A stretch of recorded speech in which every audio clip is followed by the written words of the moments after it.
Namaskar. A warm welcome to World News and Indian Perspective on All India Radio. This is Vaibhav Shrivastava and with me is Manoj Singh Rana, bringing glimpses of major developments of the day from across the globe. Over the next half an hour, we shall bring you the latest from the world of politics, economy, sports, entertainment and more. But first the headlines. Massive vaccination drive Tika Utsav is underway in India. Prime Minister Narendra Modi terms it the beginning of the second big war against corona pandemic. Mr. Modi stresses on optimum utilization of the country's vaccination capacity, urges people to follow COVID-appropriate behavior to fight the pandemic. India becomes the fastest vaccinating country in the world, administers over 10 crore doses of COVID-19 vaccine in 85 days. India prohibits export of remdesivir injection and its active pharmaceutical ingredients till COVID situation in the country improves. Sanskrit learning app to be launched in Bangladesh tomorrow. And a study conducted in Israel claims South African variant of coronavirus can break through Pfizer-BioNTech's COVID vaccine.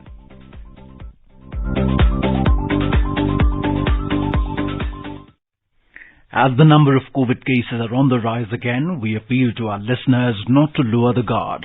Follow all the precautions and all those above 45 years to get vaccinated without any hesitation. Stay safe and protected by following these 3 simple steps. Wear a face mask, maintain 2 gaz ki duri for social distancing, and focus on hand and face hygiene. And now the news in detail. In India, the 4-day-long massive vaccination drive Tika Utsav is progressing smoothly all over the country. The vaccine drive, which began on the birth anniversary of social reformer Jyotiba Phule, will culminate on the 14th of April on the occasion of the birth anniversary of Dr. B.R. Ambedkar. Meanwhile, Prime Minister Narendra Modi appealed to everyone to follow the 4-fold principles as the nation kickstarts the 4-day special vaccination drive Tika Utsav today. Emphasizing on the need to follow both personal and social hygiene, Mr. Modi urged the citizens to imbibe these 4 principles, which include each one vaccinate one, each one treat one, each one save one, and people-led creation of micro-containment zones. The Prime Minister said the Tika Utsav is the beginning of second big war against corona pandemic. He also urged citizens to ensure zero wastage of COVID vaccines and asked those eligible to be vaccinated to get their jabs. Mr. Modi said, during this time we have to move towards optimum utilization of the country's vaccination capacity. He added that this will also, in a way, increase our vaccination capacity. Earlier, interacting with the chief ministers regarding the COVID-19 situation, the Prime Minister had called for organizing the Tika Utsav. The Prime Minister asserted that the nation's success in the fight against the pandemic will be determined by the fact that people don't step outside their houses without pressing needs. Entrusting women with the job of getting every eligible beneficiary in the house to get vaccinated, Mr. Modi stressed that our success will be determined by how we wear masks and follow other COVID-appropriate behaviors. He expressed confidence that with public participation in these 4 days, at the individual level, at the level of society and at the level of the administration, the country will be able to achieve a major breakthrough in its fight against corona. India continues to add new leaflets to the chronicles of its world's largest and fastest COVID-19 vaccination drive. The country has achieved the landmark of administering over 10 crore vaccine doses in a record time of 85 days, surpassing the vaccination rate of all other countries in the world, including that of the USA and China. With the administration of over 35 lakh doses in the last 24 hours, the nation today stands at a cumulative figure of administering nearly 10 crore 16 lakh COVID-19 vaccine doses. The Health Ministry has informed that the COVID-19 recovery rate in the country today witnessed a slight decline and stood at 90.44%. It said in the last 24 hours, over 90,000 people were discharged after recovery. Till now, over 1 crore 20 lakh people have recovered from the COVID-19 infection in the country. In the last 24 hours, 1,52,879 new cases were reported. India has prohibited exports of injection remdesivir and active pharmaceutical ingredients of remdesivir till the COVID situation in the country improves. The Union Health Ministry said India is witnessing a recent surge in COVID cases and there are over 11 lakh active COVID cases. This has led to a sudden spike in the demand for remdesivir injection used in treatment of COVID patients. The ministry said there is a potential of further increase in this demand in the coming days. The ministry said all domestic manufacturers of remdesivir have been advised to display on their website details of their stockists and distributors to facilitate access to the drug. It said drug inspectors and other officers have been directed to verify stocks and check their malpractices and also take other effective actions to curb hoarding and black marketing. The state health secretaries will review this with the drug inspectors of the respective states and union territories. The ministry said the Department of Pharmaceuticals has been in contact with the domestic manufacturers to ramp up the production of remdesivir. The central government has also advised the states that the extant National Clinical Management Protocol for COVID-19 has been developed after many interactions by a committee of experts and is a guiding document for treatment of COVID-19 patients. In the protocol, remdesivir is listed as an investigational therapy where informed and shared decision-making is essential, besides taking note of contraindications mentioned in the detailed guidelines. The states and UTs have been advised that these steps should again be communicated to all hospitals, both in public and private sector, and compliance monitored.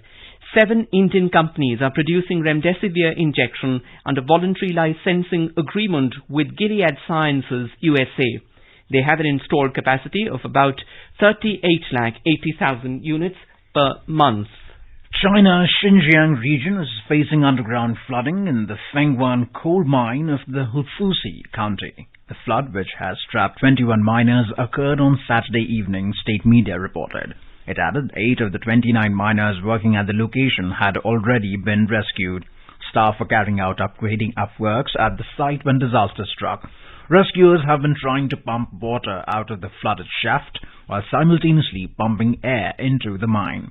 Coal mines in China are among the world's most dangerous, with explosions and gas leaks a regular occurrence.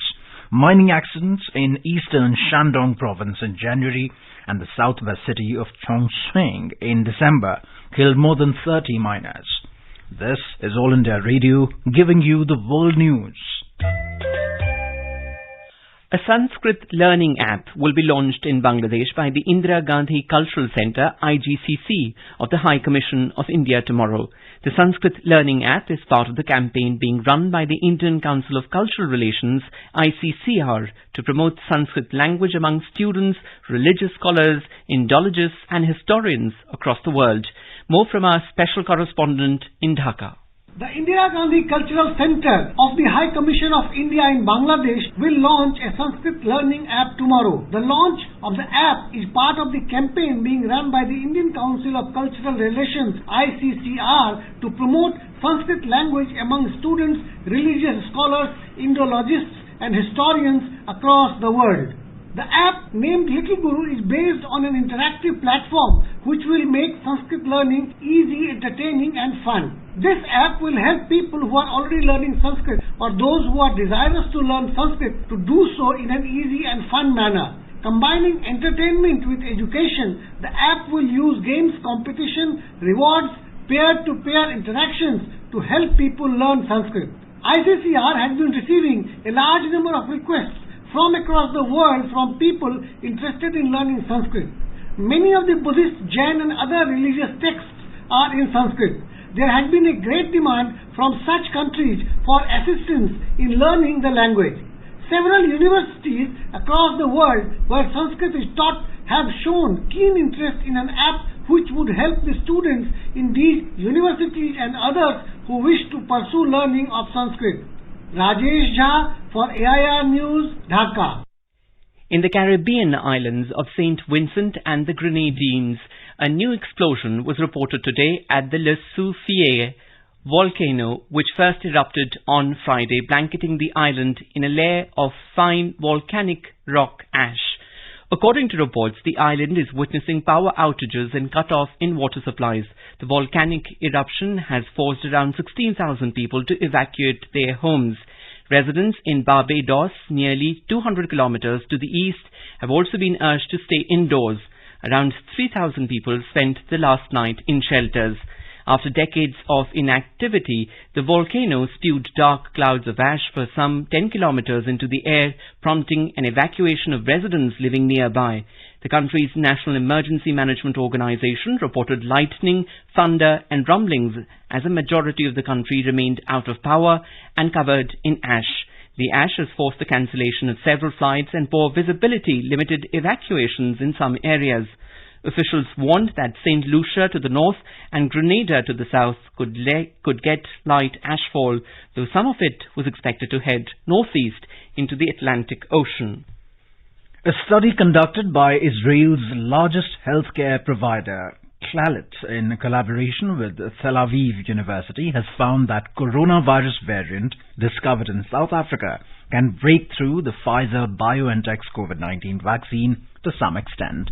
The study claimed that the South African coronavirus variant B.1.351 managed to penetrate the protection offered by 2 doses of Pfizer's vaccine to some degree. However, the study could not determine the amount of efficacy lost during the process. The research compared nearly 400 people who tested positive for COVID-19 2 weeks or more after they received 1 or 2 doses of the vaccine against the same number of unvaccinated patients with the disease. The study found that the South African variant was found to make up about 1% of all the COVID-19 cases across all the people studied. However, among patients who had received 2 doses of the vaccine, the variant's prevalence rate was 8 times higher than those unvaccinated. Some previous studies have also indicated that the Pfizer-BioNTech shot was less potent against the South African variant of the coronavirus, but still offered a robust defense. China is considering the mixing of different COVID-19 vaccines to improve efficacy of jabs. China's top health official has said that the country is formally considering mixing COVID-19 vaccines and adopting sequential vaccination with different types of vaccines with an aim to improve the efficacy of vaccines. This is the first time the Chinese Center for Disease Control and Prevention, CDC, has expressed publicly about concerns over the effectiveness of Chinese jabs. This is All India Radio giving you the world news. 3 steps to stay protected and stay safe from COVID-19. Wear face mask, 2 gaz ki duri to maintain social distancing, maintain hand and face hygiene.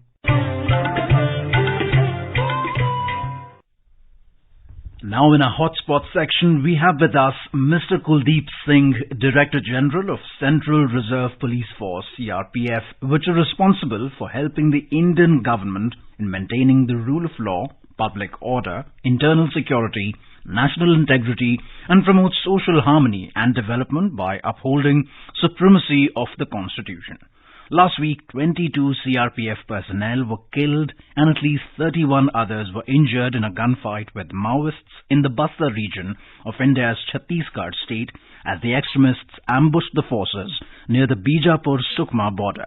Mr. Singh is with us to talk about the incident. Let's listen to his conversation with our correspondent. Today we are joined by DG CRPF Kuldeep Singh, and Mr. Singh is heading the India's largest paramilitary forces at the present, which ensures internal security and safe and secure elections as well from time and again. On 3rd of this month, 22 of our brave paramilitary heroes lost their lives in an ambush by the left-wing extremists in Sukma district in Chhattisgarh. Now, Mr. Singh, with our deepest condolences to the families of the martyrs, kindly tell our listeners more about what exactly happened on 3rd April. We had got an intelligence that there is a place called Junabeda. In Junabeda, there is a presence of large number of Naxals. Our forces sprung into action. Immediately they planned the operation, and on the night of 3rd and 4th, they rushed to the spot. As soon as they reached there, they searched the place but found nothing. In and around, they stayed there. 1.5 kilometer circle of the place where intelligence was to be there was searched, found nothing. After that, they planned their return. While returning from a different route at a place called Teklagudam, there was heavy ambush of Naxals. During ambush, they started indiscriminate fire upon the security forces. Security forces fought very bravely and inflicted very heavy casualties on them. Also, during the exchange of fire, our boys also got hit with that. They were using country-made mortars and so many other kinds of weapons which they had looted earlier from security forces. Those were used against the security forces. We also suffered some casualties. During that operation itself, when one Naxal was killed, our security forces retrieved the body of the Naxal also, along with the arms of one lady Naxal's body.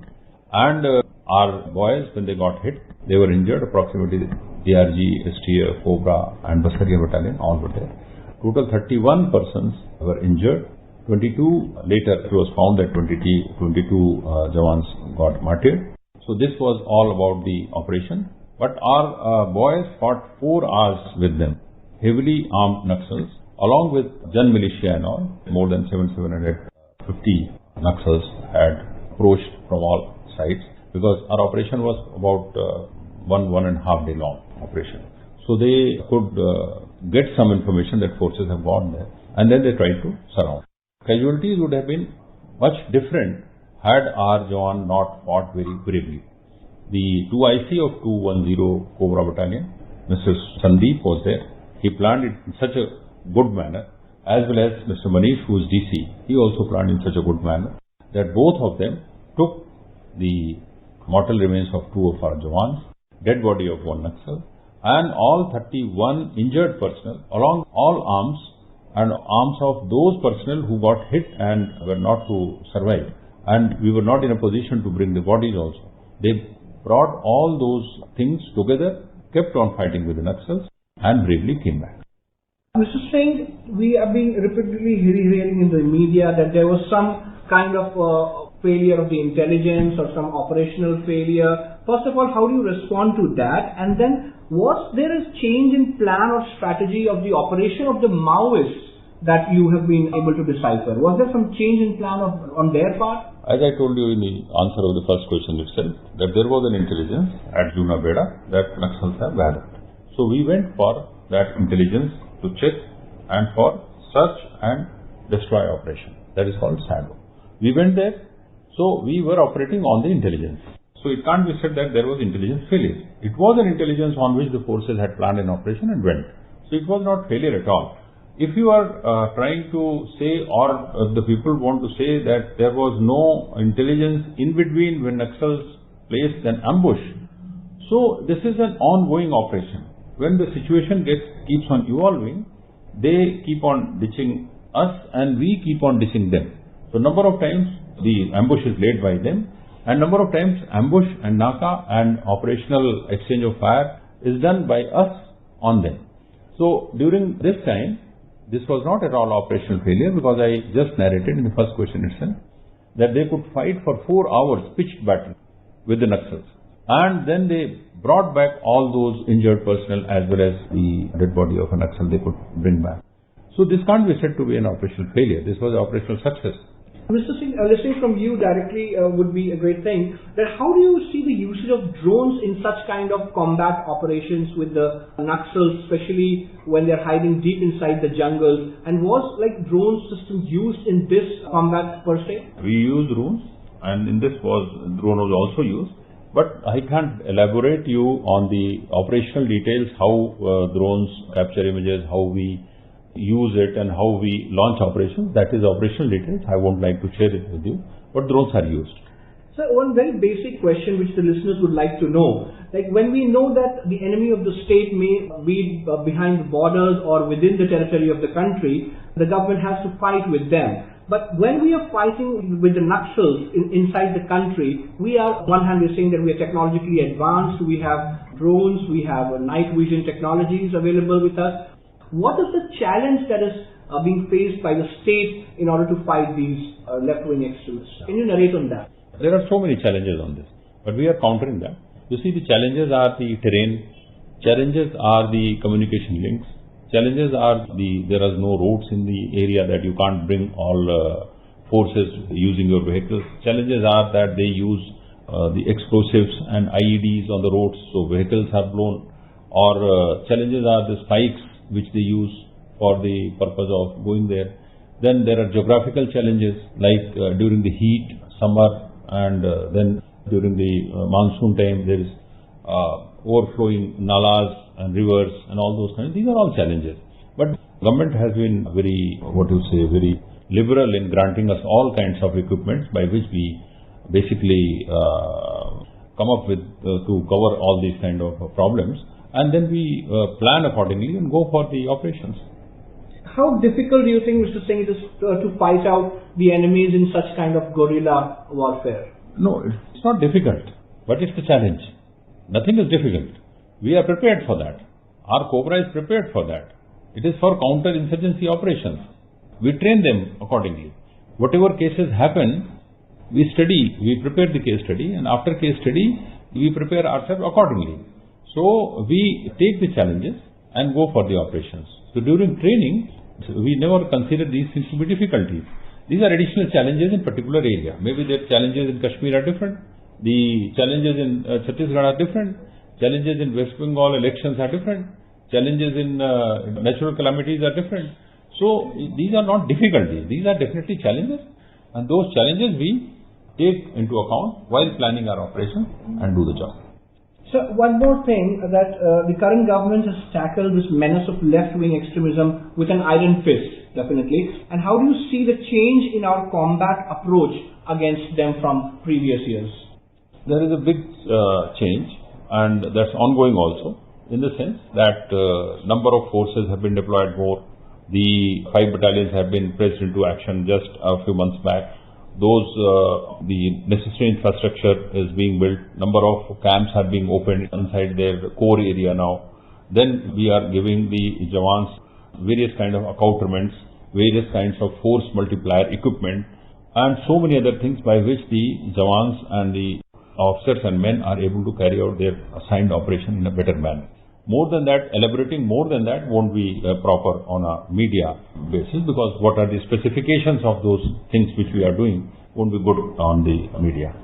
So recently you said that there have been some reinforcements or more composition of battalions that have been placed there in that area. So do you think that has irked the Naxals more, so that they came back like with such an ambush? They are antisocials. They have to leave that and come to the mainstream. If they keep on doing antisocial activities, no state is going to tolerate it. So, whether they like it or not, it is not, government's action is not as per their liking and disliking. Government's action is against ultras. If you are not conforming to the constitution of the country, then you have to be taken to task. As simple as that. Forces are made for that. So that kind of operation is being done. So there was a leak from the villagers there who live in the vicinity about such a heavy movement of the forces in that area? No, it's not always that there is a leak. But you see, when large operations are planned, number of times, somehow or the other, some villagers seeing from far or something, maybe that they put their people who see whether forces are coming out of camps, and they go and tell that. We prepare for that also. That even if they come to know, how will we tackle? You see, we try to go out of the camp unnoticed. But we prepare for that also, that if they come to know, what will be our approach to tackle them. So there were reports in the media that 2 of the villages which were in the vicinity of that area were totally empty. There were no people in those 2 villages. There was a report in the media saying that. So when the forces moved through that area, did they not find something suspicious there too? No, we do not move through villages. We avoid villages generally, and we try to hit our target area. Avoiding villages is a purposeful act, so that our location and our movement of direction is not actually open and people don't come to know. So if they don't come to know, a lot of people, maybe they're appointed by Naxals, who the villagers will go and report to them in a faster manner. So we avoid villages when we go from there. So we don't go into the villages. And villages were empty. While coming back also, we were not coming through the villages. So if nearby villages were empty, it was not our job to know whether anybody is there in the village or not. Later it was found out that yes, there was nobody in the village. Or the report came to you, or report came in social media that there were nobody in villages. Maybe that they used the homes of the villages as shield and opened fire from them. Maybe that was their plan to launch operation or lay an ambush nearby a village. Sir, Honorable Home Minister said that the country will fight the menace with added vigor and that the sacrifice of our Jawans will not go in vain. He said the nation will take this fight to the end and will eliminate the left-wing extremism in next 1 year. What do you have to say on that? That's the direction from the government. We will carry it out. So the Women's Battalion has been recently added in the premier paramilitary forces. How do you see these progressive changes over the years? What do you have to say? That should always be there. 50% of the population is male and almost 50% is the female. You know it very well. So amalgamation of the better half, 50% in every aspect of life will definitely make a change to tackle any situation, not only the forces. Everywhere and anywhere, they are all welcome. Definitely up to their share of population which they are. Just so speaking of the another part which the CRPF also plays a very vital role in ensuring a safe and peaceful elections in the country. So recently the 4 states and 1 union territory just underwent elections and some of are still going through the elections. There are some complaints about some minor events by some political parties. What do you have to say on that, sir? You see, the forces carry on their assigned task, job or mandate of the constitution or government, So we carry out our job. For the political parties, as per their understanding, making statements. I have no comments on political parties' statement on performance of the forces. So one last question, sir. You met the wounded Jawans there in the area. How's their morale at the moment? Very high. Yeah. Their morale is very high. They just want to Josh? They just want to go back immediately and fight again. They are not in the battlefield. They are not liking. They don't want to remain in hospital beds. They are raring to go. Thank you very much for speaking to AIR. Today is World Parkinson's Day. The day is observed every year on the 11th of April to create awareness about the disease among the general public. The disease can cause slowness of the movement, stiffness and shakiness of the body. Talking to AIR News, Dr. Rajinder Dhamija, Head of Neurology Department, Lady Hardinge Medical College, said a balanced diet and exercise can also help in preventing the disease. There are more than 1 crore people living with Parkinson's disease in the world. Parkinson's disease is a disorder of brain in which there is a deficiency of dopamine which can cause shakiness of the body, slowness in walking and stiffness. Today we have number of drugs to treat this condition, and in case you have anyone with these symptoms in your family, in your society or at your workplace, please ask him to consult a movement disorder neurologist so that he can be treated. Balanced diet and exercise can also help in preventing Parkinson's disease. Now we take a look at sports roundup of the day. Game 3 of IPL T20 cricket at Chennai, Sunrisers Hyderabad skipper David Warner won the toss and expectedly decided to field first in order to avoid any late evening dew factor. Warner's decision had obviously been based on the first 2 results in the ongoing IPL this season, where batting first teams have ended as losers. Warner has included Afghanistan all-rounder Mohammad Nabi and wrist spinner Rashid Khan, along with English batsman Johnny Bairstow from foreign player quota. The Civil Aviation Authority of Bangladesh, CAAB, has decided to suspend international flights for 1 week starting from April the 14th with the commencement of the hard lockdown in the country. And now before we end, a quick look at the headlines once again. Massive vaccination drive Tika Utsav is underway in India. Prime Minister Narendra Modi terms it the beginning of second big war against corona pandemic. Mr. Modi stresses on optimum utilization of the country's vaccination capacity, urges people to follow COVID-appropriate behavior to fight the pandemic. India becomes fastest vaccinating country in the world, administers over 10 crore doses of COVID-19 vaccine in 85 days. India prohibits exports of remdesivir injection and its active pharmaceutical ingredients till COVID situation in the country improves. Sanskrit learning app to be launched in Bangladesh tomorrow, and a study conducted in Israel claims South African variant of coronavirus can break through Pfizer-BioNTech's COVID vaccine. India is celebrating the 151st birth anniversary of Mahatma Gandhi. Before we end, let us listen to his favorite bhajan, Vaishnav Jan, by artists from Canada.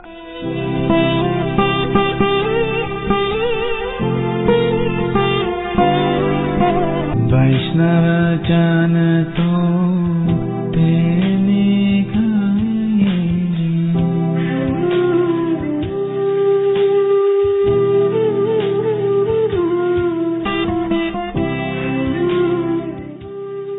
And with that, we end this bulletin. See you at the same time tomorrow with the next edition of World News.